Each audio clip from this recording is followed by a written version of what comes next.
everybody. Welcome back to day 6 of our Bible study.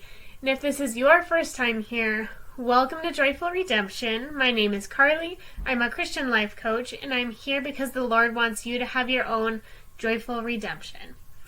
All right, I'm going to go ahead and start reading Proverbs 6. My son, if you have put up security for your neighbor, if you have shaken hands and pledged for a stranger, you have been trapped by what you said, ensnared by the words of your mouth.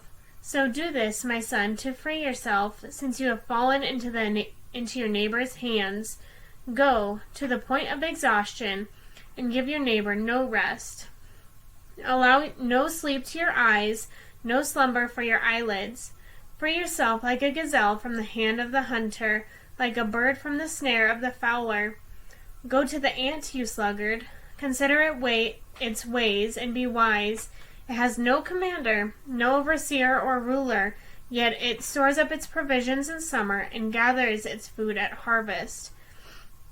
How long will you lie there, you sluggard? When will you get up from your sleep? A little slumber, a little folding of the hands to rest, and poverty will come on you like a thief, and scarcity like an armed man. A troublemaker and a villain, who goes about with a corrupt mouth, who winks maliciously with his eye, signals with his feet, and motions with his fingers, who plots evil with deceit in his heart. He always stirs up conflict. Therefore disaster will overtake him in an instant. He will suddenly be destroyed without remedy. There are 6 things the Lord hates, 7 that are detestable to him: haughty eyes, a lying tongue, hands that shed innocent blood, a heart that devises wicked schemes, feet that are quick to rush into evil, a false witness who pours out lies, and a person who stirs up conflict in the community. My son, keep your father's command, and do not forsake your mother's teaching. Bind them always on your heart, fasten them around your neck. When you walk, they will guide you. When you sleep, they will watch over you. When you awake, they will speak to you. For this command is a lamp, this teaching is a light, and correction and instruction are the way to life, keeping you from your neighbor's wife, from the smooth talk of a wayward woman. Do not lust in your heart after her beauty, or let her captivate you with her eyes. For a prostitute can be had for a loaf of bread, but another man's wife preys on your very life. Can a man scoop fire into his lap without his clothes being burned? Can a man walk on hot coals without his feet being scorched? So is he who sleeps with another man's wife. No one who touches her will go unpunished. People do not despise a thief if he steals, to satisfy his hunger when he is starving. Yet if he is caught, he must pay 7-fold, though it costs him all the wealth of his house. But a man who commits idolatry has no sense.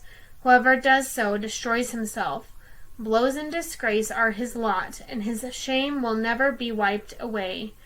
For jealousy arouses a husband's fury, and he will show no mercy when he takes revenge.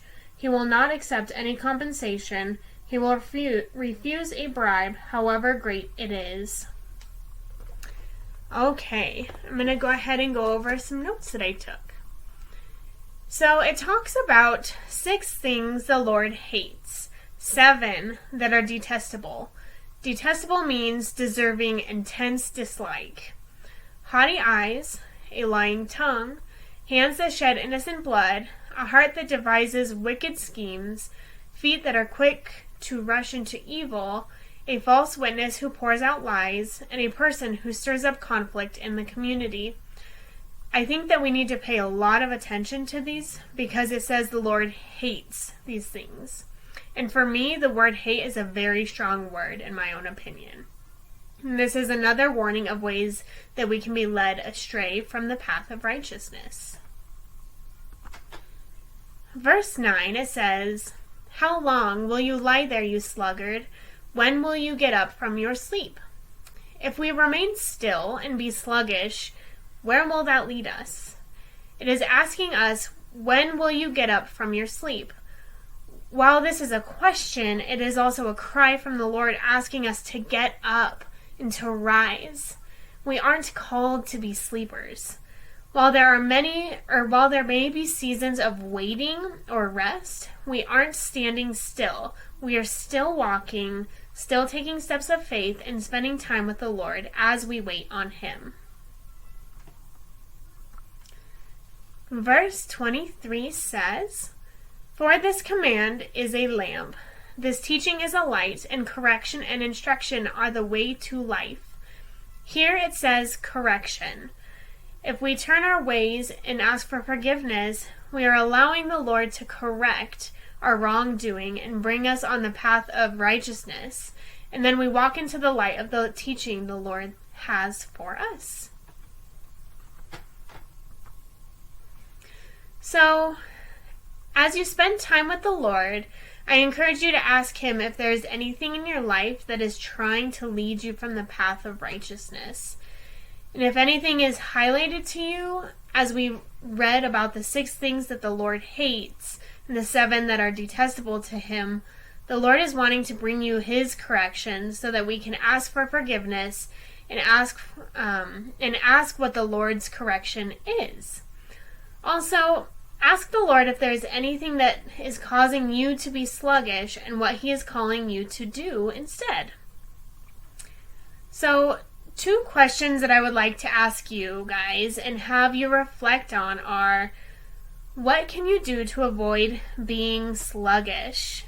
And what ways can you continually take steps of faith if you are in a season of waiting? All right, guys. That is all I have for today. Also, real quick, I kind of wanted to touch on correction. When the Lord brings about correction, it's not making us feel condemned because that's the way the enemy wants us to feel. And with the way the Lord wants us to feel, it's more of a correction, and He wants to help us so that we do walk on the path of righteousness. Whereas being condemned, we are made to feel so poorly about those decisions, that it spirals us into fear, anxiety, depression. And that is not how the Lord is wanting us to feel. So I just kind of wanted to touch on that so that you know the difference between the Lord's correction and then also the enemy's condemnation. Alrighty, I will see you guys tomorrow for day 7. Bye!